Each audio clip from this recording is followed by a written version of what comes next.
সোনা, তুমি চিন্তা করো না। আমি পরিস্থিতির চাপে পড়ে বিয়ে করতে বাধ্য হয়েছি। আমি এই পাঠার সঙ্গে আর সংসার করব না। বাড়ি থেকে আসার সময় আমি এই বোতলের অর্ধেক বিষ খেয়ে এসেছি। বাকি অর্ধেকটা তুমিও খেয়ে নাও। ওপরে গিয়ে আমাদের মিলন হবে।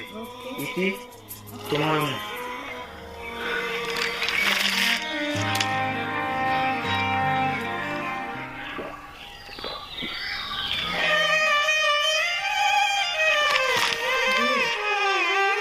জানো, অনেক সাধনার পর তোমাকে আমি বর হিসেবে পেয়েছি।